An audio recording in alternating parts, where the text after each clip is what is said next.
Otters, ready for our next instalment of the story. Hope you're all well. Hope you're getting on okay with all of your work. I know I've spoken to a lot of your parents and some of you this week. If I haven't got hold of you, I'll be trying to call you again tomorrow. So we left on a bit of a cliffhanger.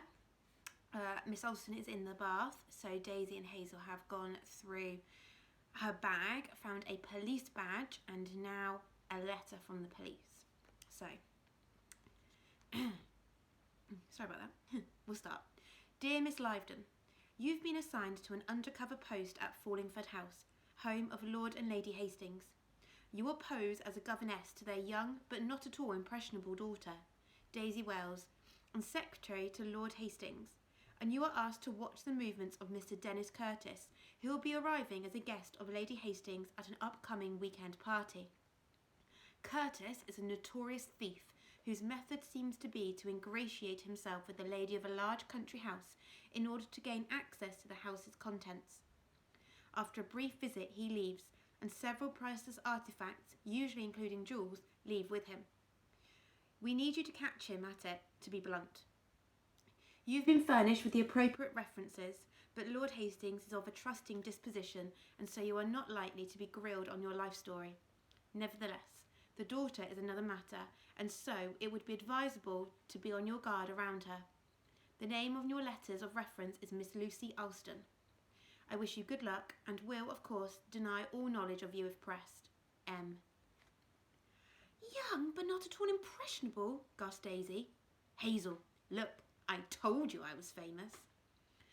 I felt that she was rather missing the point. But now we know who Miss Alston really is, I said. This is the secret she's been hiding. She didn't steal from the police, she's one of them. Oh yes, said Daisy, coming back to earth. We gaped at each other. Miss Alston, a policewoman. She had been watching Mr. Curtis because she had been sent to catch him. That was why she had been acting so suspiciously, and why Mr. Curtis had threatened her on Saturday morning. He must have realised that she was really from the police. And of course, Miss Alston, Livedon, must have begun her own investigation into Mr. Curtis's death. She must have taken his notebook from his room and then dropped it. That was why we had found it on the landing outside the nursery. When we overheard her speaking to Stephen, she had not been threatening him, she had been trying to interrogate him, to find out what he knew about the murder. Well, said Daisy, I said she was too clever to simply be a governess. Oh golly, imagine, we've been taught by a policewoman, an undercover one. Hazel! Then I had a thought that wriggled uncomfortably at the bottom of my stomach. But if she's a policewoman, Daisy, she can't be the murderer.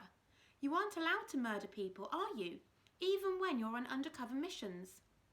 But, Daisy began. Daisy, whispered Beanie outside. Daisy, Hazel, Kitty says she's getting out. Quick as a flash, Daisy piled everything back into the handbag. It went in higgledy-piggledy, and I was only glad that it had been in such a mess in the first place. Miss Alston, Miss Livedon, must never know it had been searched. Daisy seized my hand and we scuttled out. Beanie was bouncing up and down in an agony of fear, while Kitty stood with her hands pressed to her mouth. She let out a rush of breath when she saw us. I thought you'd never come out, she hissed. The bathroom door opened and Miss Alston emerged, hair damp and wearing a robe. She looked around at us all, at Beanie, trembling, at Kitty, all red in the face, and at Daisy and me, both trying desperately not to look at her bedroom door. Had we closed it properly? What are you doing here? She asked. Hurry downstairs to breakfast at once. Beanie, I think your father will be able to... Sorry, guys. Beanie, I think your father will be able to come for you and Kitty today. And she swept into her bedroom and shut the door behind her. Come on, cried Daisy, and she went rattling down the main stairs like a dynamo. What did you find? Gasped Kitty as we dashed along behind her. What happened? Miss Alston is a policewoman, I said, on a secret mission to catch Mr. Curtis. She can't have done the murders. But, said Kitty, if she's a policewoman, there are only 2 suspects left. I know, I said, and my heart sank horribly. Uncle Felix and Daisy's father. Daisy stopped on the first floor landing. "Aren't we going to breakfast?" I asked, because even though exciting things are going on all around me, I couldn't stop my stomach wanting toast and marmalade. "No," said Daisy loudly. "The police will be here any minute. We must speak to Chapman again quickly and make him tell us what he's hiding." Chapman was tidying Uncle Felix's room, and he looked up as we went in. "Miss Daisy," he said, "girls, what are you doing here?" "There's no time for that," said Daisy. "We've got something we need to ask you. It's important. We heard you speaking to Daddy yesterday. We know what he said to you. You saw something he did at Saturday tea, and now he's making you keep quiet about it because he thinks it'll get him into trouble, and you believe him." Chapman put his hands down on Uncle Felix's dressing table. He had gone quite grey in the face. I had that sick feeling in my stomach again, worse than ever. I wanted to get out of the room, of Fallingford, of the whole case, from beginning to end. I wanted to go home. "But Chapman, you know Daddy. He never understands how important something really is, and he never knows what's good for him. Only remember last year when he thought that he could make a saving by ordering kippers in bulk, and then he ate 5 at once and they were off and he nearly expired? This is just like that. I'm sure that whatever you saw didn't really have anything to do with Mr. Curtis getting murdered. If you only told us what it was, we could tell the police that he's innocent. Otherwise they might suspect him." "No," said Chapman, and he thumped his hand down so that Uncle Felix's cufflinks rattled. "Miss Daisy, I can't. What I saw, it proves that he is guilty." "What?" said Daisy faintly. She clutched at my elbow, and I squeezed her arm hard. Next to us, Beanie and Kitty were gasping. "You can't tell the police," said Chapman, and he turned around and grasped Daisy by the shoulders. His fingers were all bent and knotted, but they seemed awfully strong. "On your honour as a Wells, you won't say a word." Daisy hobbled her head, looking pale. At that moment, Chapman was truly menacing. At the tea, I stood away from the table, as Lady Hastings had told me to. I saw the cups of tea being handed out. I heard Lady Hastings asking for a cup of tea for Mr. Curtis. And then I saw Lord Hastings pouring something into the cup. He thought no one had seen him, but as you know, Lord Hastings had never been very subtle. Then he gave that cup to Mr. Curtis. Mr. Curtis did not eat or drink anything else before he was taken ill.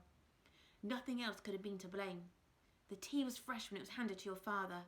Lord Hastings is guilty of Mr. Curtis's murder." "No," whispered Daisy. "It can't be. It must have been a mistake." "How could you, Chapman? Let me go!" She flung herself out of the room, and Chapman groaned and covered his face with his hands. I glanced back at him. His wrinkles were all heavy and his white hair downy soft. He looked very small and sad, not at all like the smart, capable butlers in books. I wanted to keep on believing Daisy, but despite what she said, the evidence was truly beginning to mount up against Lord Hastings. I didn't know what to think anymore. Out into the landing we went, and then I realised that there were new noises in the house. Heavy feet and deep voices, a whole lot of them. One with an ironic tone to it that I recognised from both my bad dreams and my better ones. My heart jumped. "It's the police," I breathed. "Inspector Priestley's here at last." "Oh," said Beanie, "now we'll be safe." All of a sudden, I was simply dying to go downstairs. It made my fingers tingle. As soon as I saw his coat, and the back of his head, I thought I would know what we were doing was all right. Nothing bad could happen with Inspector Priestley there. But Daisy was looking paler than ever. "I won't have us going to him," she said quietly. "I won't see him.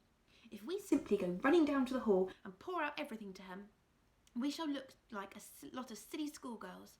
And while we may technically be schoolgirls, we are certainly not silly. That is the point. He must come to us. After all, he has consulted us before. If he has any sense, he'll do it again.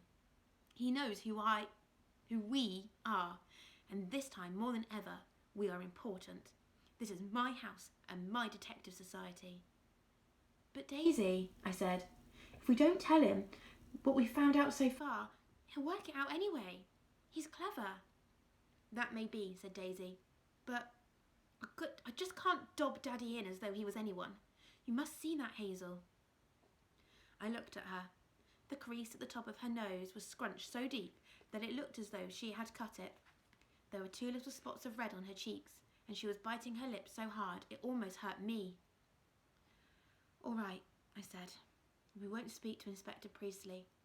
But Daisy, promise, whatever happens, you won't blame me. Hazel, said Daisy solemnly, I would never blame you for anything, unless, of course, it's your fault. I made a face at her. There was something comforting about the fact that Daisy Wells, even in such a desperate situation, could still make a joke. Okay, so I'm going to leave it there for now. Hope you will have a lovely rest of your day, and I will see you tomorrow. Bye!